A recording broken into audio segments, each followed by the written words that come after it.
News 2 presents To The Point. First Point state lawmakers on both sides of the aisle joining us in studio this morning to talk about the upcoming legislative session. We'll tell you what you need to know about the biggest issues facing our state. A superintendent shuffle in Berkeley County on the first day a new school board's term. They're already making major changes to the leadership. We'll break down those decisions coming up. And later, a major announcement by former President Donald Trump. He's seeking re-election in 2024. How this is expected to bring changes to the political landscape. Good morning. Welcome to The Point. This is the show where we break down the political issues and elections that matter to you. I'm Riley Benson. And this morning, we're talking about what's to come in the legislative session that begins in January. 2023 legislative session set to kick off in just a few weeks after the new year. Today, lawmakers from both sides of the aisle and both chambers of South Carolina's legislation are joining me here on To The Point to talk about some of their goals and what voters should expect.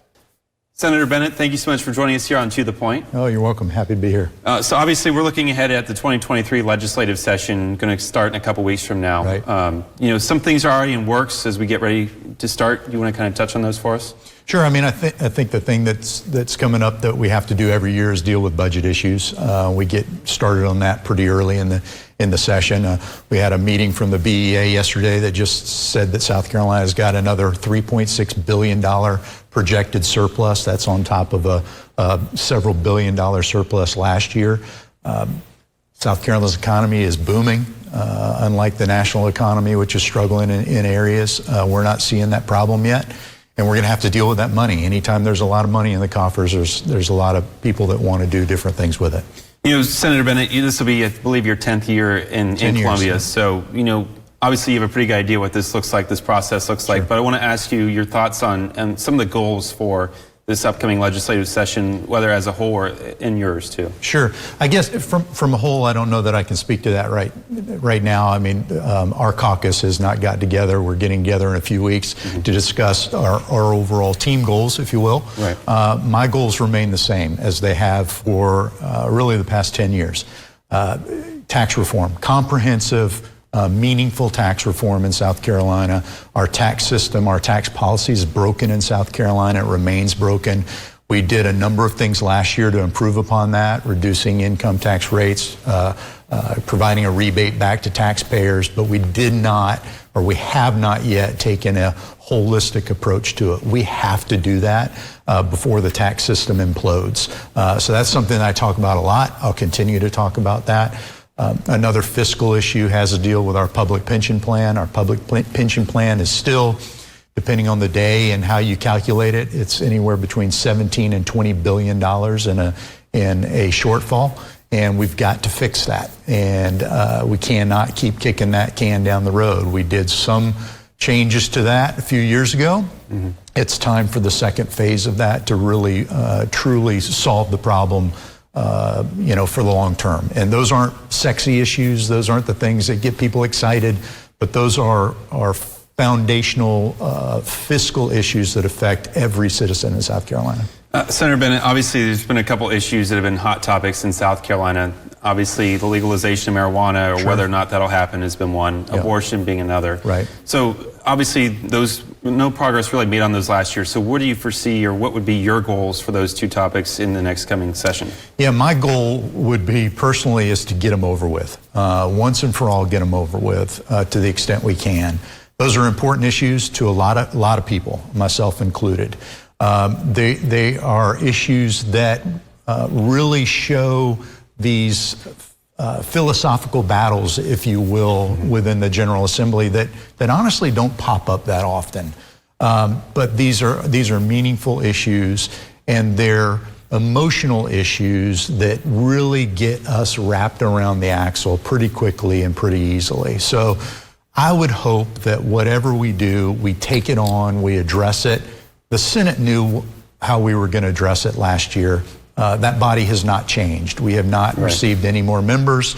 Members have not changed their mind on those issues. I think we're pretty set. I'd like to see us, if we're going to take it up immediately, pass basically what we passed last year, leave it to the House, let them wrestle with it, and get on to other things. Again, those are meaningful issues, but there are a number of other meaningful issues, things that I call the things that move the needle in South Carolina for everyday citizens: infrastructure, tax policy, health care, those types of things. We have got to get on those issues and not get wrapped up into the more emotional ones. Senator Bennett, you represent a lot of Somerville, that area, portions of Dorchester County, Berkeley, and Charleston County. So, what are the biggest issues facing constituents who are in your district? Yeah, in my district, three big issues. There's traffic, and then there's traffic, and then there's traffic. I mean, those are the things that our folks are dealing with every day.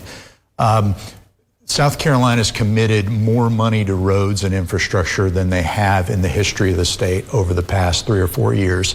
I expect us to continue that. We put general fund dollars in the DOT. We've got user fees from fuel sales going into repairs and maintenance and improvements. There is a number of federal dollars that are coming back, matching dollars that we have the capability to tap into now. We've accelerated the widening of I-26 to Columbia. We're going to accelerate the widening of I-95, at least from that 26-95 intersection south to the Georgia line.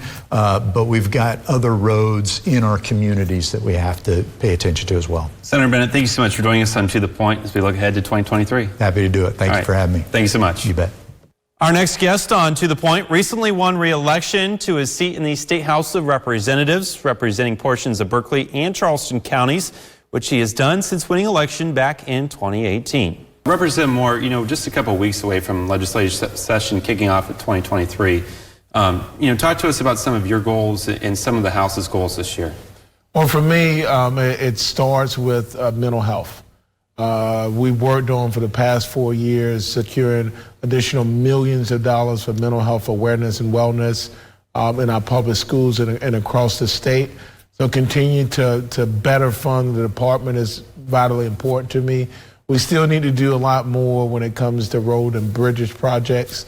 We have a lot of money from the federal government thanks to the bipartisan infrastructure bill.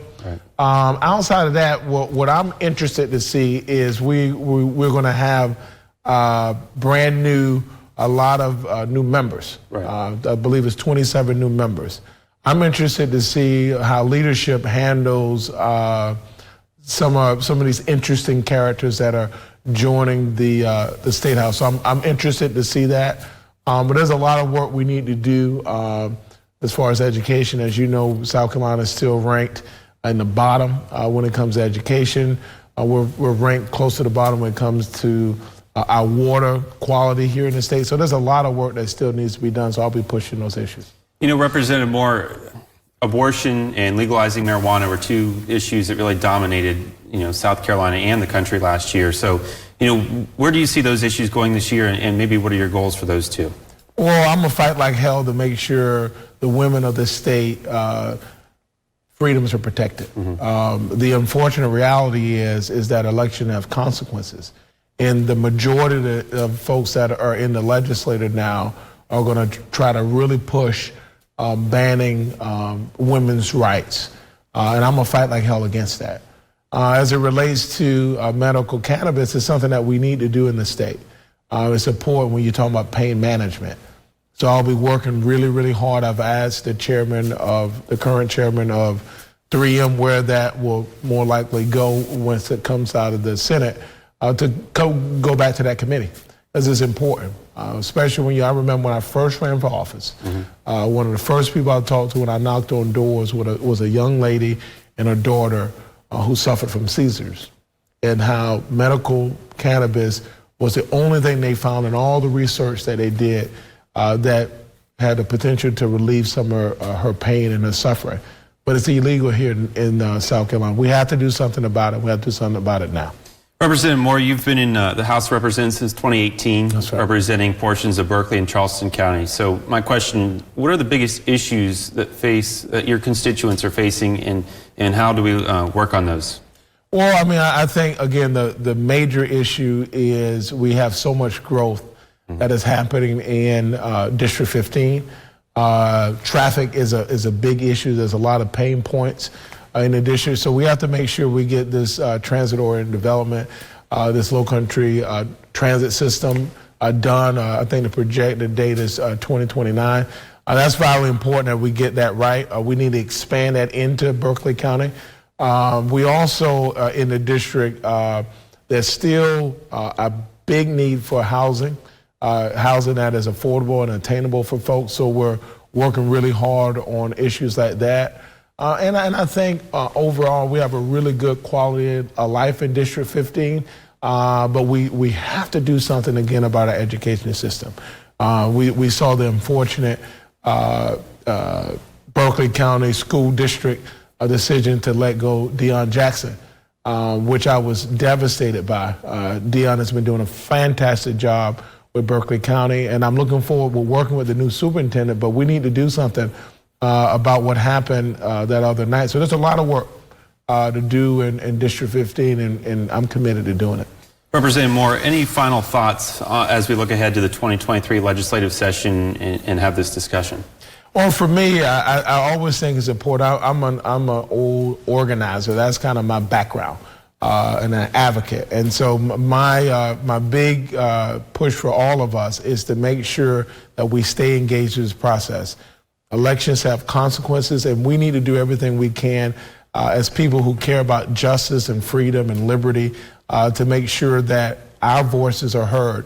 And it doesn't start in 2024. It's going to start the rest of this year in 2023. So just people staying mobilized, people staying engaged. This is an important legislative session, and I'm just hopeful that all of us are aware of that, and we do everything we can to make sure that the people here in this state are properly represented. All right, Representative Moore, thank you so much for joining us today. Thank you for having me. Appreciate it. Next on News 2. Plus, the new superintendent, Berkeley County, the district's new school board firing the superintendent in its first official meeting, how the community is reacting coming up. Developing news, a major shakeup in the leadership of Berkeley County Schools District. We now know who the new superintendent will be after a surprise vote to fire Deion Jackson by a new board of trustees. Dr. Anthony Dixon was hired as new superintendent. The board chairman said, quote, Dr. Dixon has a history with Berkeley County and Berkeley County School District.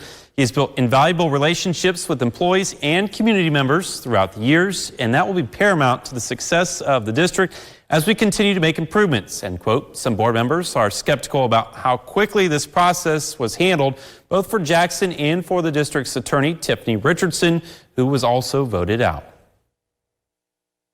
When they terminated Dr. Richardson and Mr. Jackson's contract, or terminated their employment, in the same motion with Dr. Richardson, they fired her and they hired Brandon Gaskins. Now, how can that be when you hire somebody before somebody is terminated?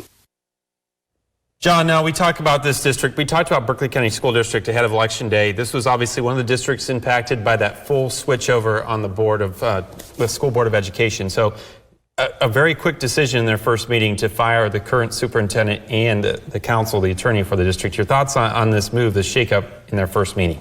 Riley, well, first of all, elections matter. And if you are a constituent or a resident of Berkeley County and you don't agree with this is your call to take action. You have to organize, to mobilize, and to sort of make sure that your voice is heard in the upcoming election. Nothing can be done about the election that we just had. I mean, those individuals were duly elected. They're now executing their role as, on the school board. You know, John, this was an interesting race, and you see some of this video from this meeting that happened this past week where they made this decision at the beginning of the meeting, and a ton of parents and teachers, community members clearly visibly upset, left that meeting. I mean, what kind of reaction does that generate in your mind when you see these decisions that elected officials are making, clearly not what at least some of their constituents wanted? Sure. So we see the walkout going on actually at the meeting. I know that some of the feedback on social media has not been favorable to the board as well, too. Again, it goes back to what we initially talked about. Elections matter. So if this is something that you don't agree with, then either A, you need to vote, or B, you need to get your friends to vote, your family members to vote. And John, this particular group of board members who are now in place were endorsed by a group, Moms for Liberty, I believe, was the group that endorsed a number of these candidates on this board. What does it mean when we see these different organizations endorsing a large number of candidates, and what kind of impact does that have? Sure. So again, anytime we see groups such as Moms for Liberty infiltrating school boards, again, we saw some of that similar in Charleston County. Right. They have got an organized message, and they're certainly trying to convey that message to the voters.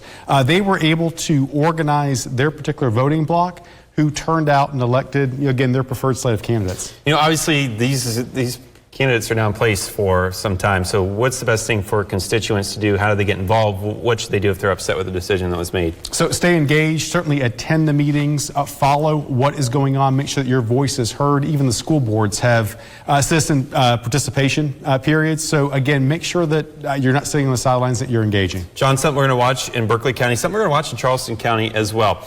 When we come back, former President Donald Next Trump on News announcing 2. his run for the White House in 2024, what it means for the election and those who could be considering a run alongside him. Welcome back to the Point. Some big news this week. Nancy Pelosi no longer the Speaker of the House. After leading the Democrats for the last 2 decades, the House Speaker announced she will step down from her spot next year. The announcement came shortly after late midterm results had officially flipped the House control to the Republicans. And John, obviously this is big news for the House of Representatives. Your thoughts on this? It's still coming out this week. So your initial reaction?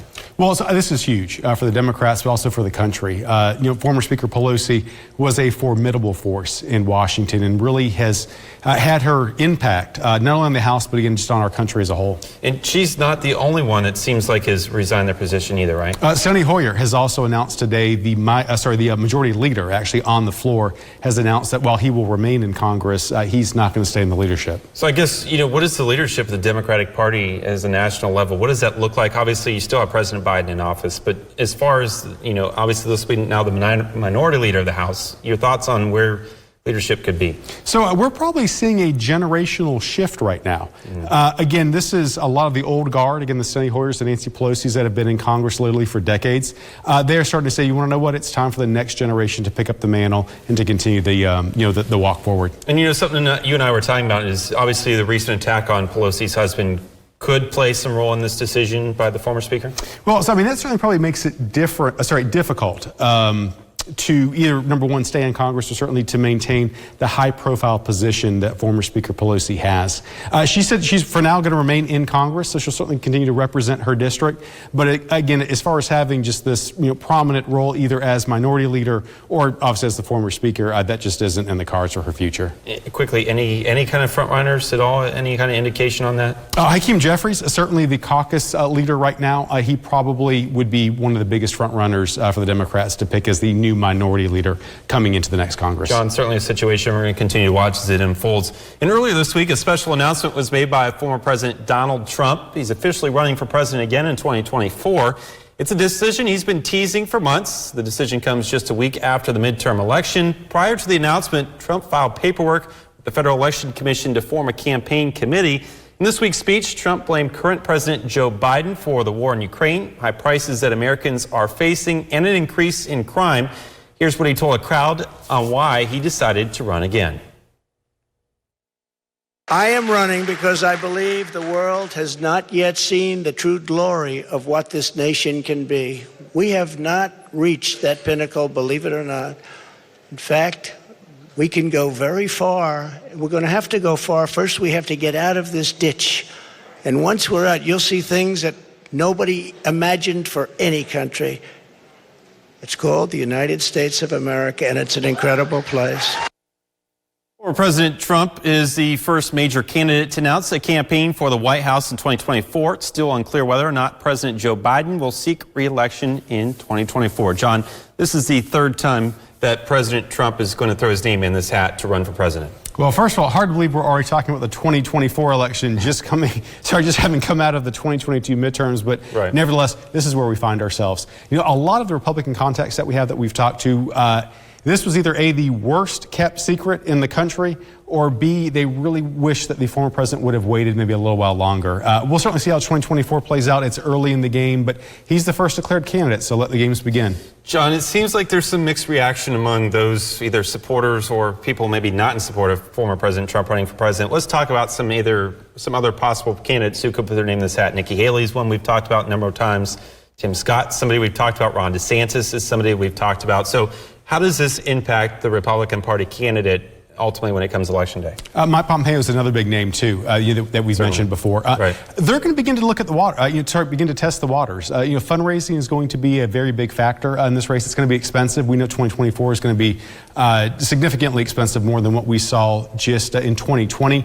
If they can raise the money, they're probably going to put their name in the hat. Again, maybe it's still a little too soon to tell. Quickly on the other side of that, President Biden has yet to announce whether or not he'll seek re-election. And with this past week, Nancy Pelosi deciding to step back, does all of this impact President Biden's decision, or what do we expect from him? So it certainly probably does. He places a lot of confidence in his family, and I'm sure that they probably will meet over the holidays, and they're going to talk about this. I expect a decision from him probably soon after the first of the year. All right. Let the races begin, John. Something we're going to continue to watch here on To The Point. Thank you so much for joining us on... Get the WCBD News 2 app today.